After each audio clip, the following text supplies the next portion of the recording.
आपको वो प्राइस बताता है जी $10, ठीक है। आप कहते हो नहीं यार मुझे 10 में नहीं 8 में चाहिए, ठीक है। मैं इतना ऑर्डर करूंगा। मोस्टली वैसे अलीबाबा पे प्राइसेस सेम होंगी, ज़्यादा प्राइसेस नहीं होंगी, ठीक है। डिफरेंस ज़्यादा नहीं होता।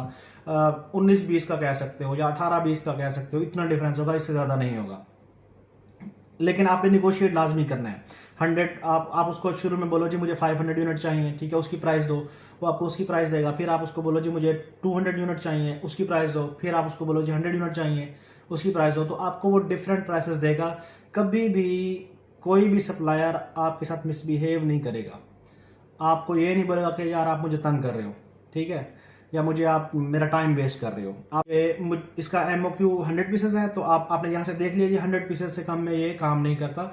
आप इसको बोलो जी मुझे 500 यूनिट्स चाहिए, ठीक है। आप सिंपल टेक्स्ट लिख दो, तीनों आप उसको डायरेक्ट बता दो, क्योंकि आप शुरू में जाओगे तो वो बाय सी की प्राइस देगा आपको, क्योंकि बाय सी आपकी कम होती है। फिर बाय ट्रेन की देगा, फिर आपको बाय एयर की देगा। आप उससे तीनों डायरेक्ट ही पूछो कि जी मुझे बाय एयर की भी दो, बाय सी की भी प्राइस दो, बाय ट्रेन की भी दो, और मुझे कौन सी कास्ट दो, please share DDP cost. DDP cost क्या होती है कि आपके डोर पे वो प्रोडक्ट पहुंचाता है, ठीक है, सप्लायर। ये नहीं होगा कि जी आपने कस्टम खुद क्लियर करवाना है, ठीक है, चाइना से हम शिप करवा देंगे, यूके में आपने सारी क्लियरेंस करवानी है, इस तरह की चीज़ नहीं करनी है। आपने डायरेक्ट उससे DDP कास्ट लेनी है, ठीक है।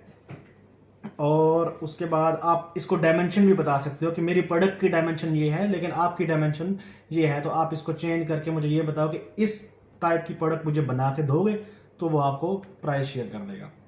सिंपल। देखें, अब मैंने उसको हाय बोला, उसने फौरन ही हेलो माय फ्रेंड, मतलब इतना कोई क्रिस्प। वैसे मोस्टली अभी वहाँ पे नाइट होगी चाइना में ना, ठीक है, मोस्टली इस टाइम में रिप्लाई नहीं करते, लेकिन इनके आगे फिर थर्ड पार्टी एजेंट बैठे होते हैं जो रिप्लाई कर रहे होते हैं, क्योंकि पूरी दुनिया से लोग काम कर रहे होते हैं अलीबाबा पे, तो वो मोस्टली बैठे होते हैं।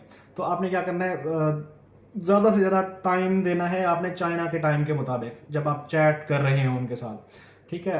चाइना टाइम आप कह सकते हो कि आप अगर पाकिस्तान में बैठे हो तो रात के 3 बजे से लेके फिर दिन के 12-1 बजे तक ये टाइम होता है उनका ऑफिस टाइम, ठीक है। अदरवाइज एजेंट होते हैं, एजेंट आपको रिप्लाई करेंगे, प्राइसेस वगैरह देंगे, सारा कुछ करेंगे, ठीक है। इस तरह आपने क्या किया, अब ये एक एजेंट को मैंने मैसेज किया। अभी आप इसको जब थोड़ी सी चैट चलेगी तो आप इसको एड्रेस भी सेंड कर सकते हो ना, कि जी मुझे इस एड्रेस पे चाहिए, ठीक है, डिफरेंट। अब उसको मैंने क्या किया, अब वो सप्लायर मुझे ऑथेंटिक लग रहा था, तो मैं उसको वीचैट पे ले आया। वीचैट एक एप्लीकेशन है चाइना की, जिस तरह हमारा व्हाट्सएप है ना, इसी तरह वीचैट है। ये होगा कि आप इजीली कहीं पे भी होगे ना तो चैट कर रहे होगे, क्योंकि जब आप बल्क में जाओगे ना, 8, 10, 20, 50 सप्लायर से बात कर रहे होगे, तो वो सबके मैसेजेस आ रहे होंगे, आप कंफ्यूज हो, अच्छा यार ये इसके साथ मेरी ये चैट चल रही थी। फिर आप पीछे से चैट देखोगे। जो सप्लायर के साथ आपकी डील थोड़ी मेच्योर हो जाए, आपको लगे कि इसके साथ मैंने काम करना, उसको वीचैट पे ले जाओ, ठीक है। मेरा एक्सपीरियंस है, मुझे पता है कि यार किस सप्लायर के साथ मैंने जाना है, किसके साथ नहीं जाना, कौन सा ऑथेंटिक भी है। वहां पे अब मैं उसके साथ चैट कर रहा हूँ, सारा कुछ कर रहा हूँ, पेमेंट डिटेल्स सारी चीज़ें मैं यहाँ पे कर रहा हूँ, ठीक है। फिर जब ये मेच्योर हो जाएगा, मेरे पास और भी सप्लायर हैं जिनके साथ मैं पर्सनली कॉन्टैक्ट में हूँ। जस्ट मैं यहाँ से प्राइसिंग लेता हूँ और प्रोडक्ट उनसे ही बनवाता हूँ, वहाँ से ही सोर्स करवा